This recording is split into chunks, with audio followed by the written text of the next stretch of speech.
Sino bang nakipaghiwalay? Ako po. Oh, you felt like hindi sapat yung nakukuha mo. Kulang po.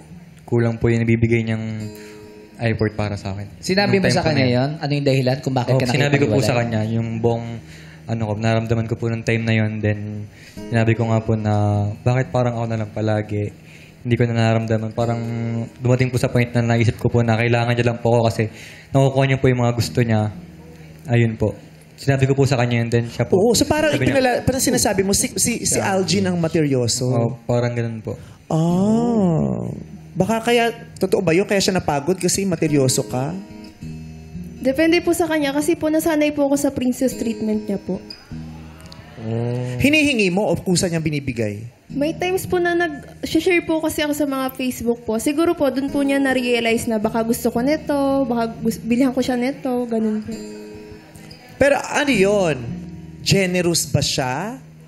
O materyoso kang humihingi sa kanya? Generous naman po siya. Hindi ka nangingi, hindi ka nagre-require? Hindi naman po ako nagre-required. So, nasanay lang po ako sa princess treatment niya. Kaya, yun po, hindi po ako nakapagbigay rin po ng Kasi pag sinabi niyang materyoso ka, di ba, ikaw yung, di ba, gusto ko to. Parang gano'n tama ba ako? Pag sinabi materyoso, parang bill mo ako ka. Nire-request mo eh, oo.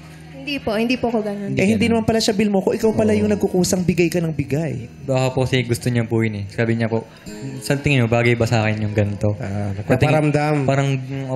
Parang di niya na po sinasabi yun, pero yun po yung gusto niyang ipadating sa akin. Na, Binibilhan mo siya para masabi mong mahal kita, ako nang bahala. Hindi, pero binigay mo na. Ano pang ano mo nun? Binigay mo yun kasi mahal mo eh. Di ba? Yun na nga po yung pinangawakan ko na mahal ko po siya, kaya okay lang sa akin yung ganung bagay. Hindi ko naman po, hindi ako magkano kung mahal ba yan.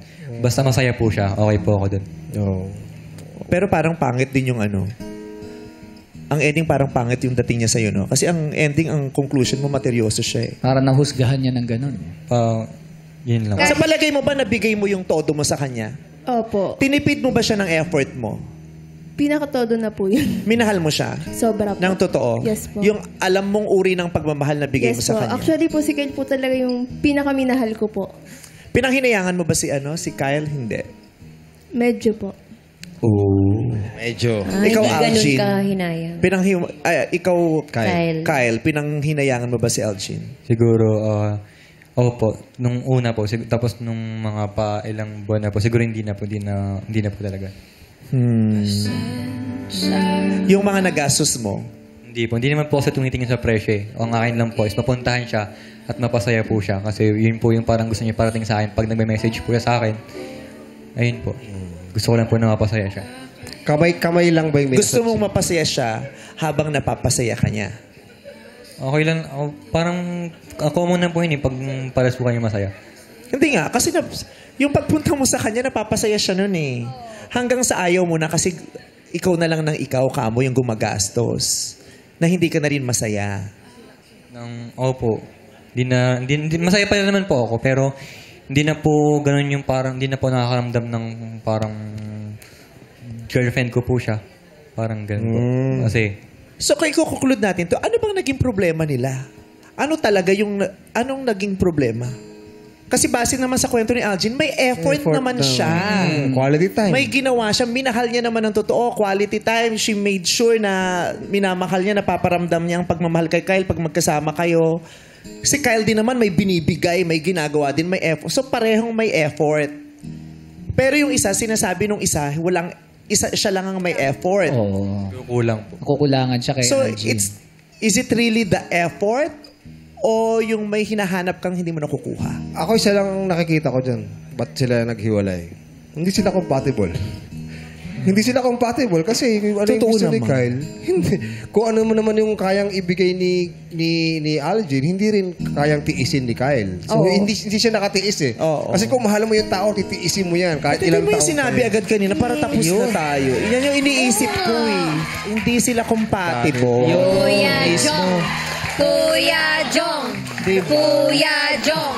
Kuya Jong! Galing. Simple lang. Sinabi mo agad.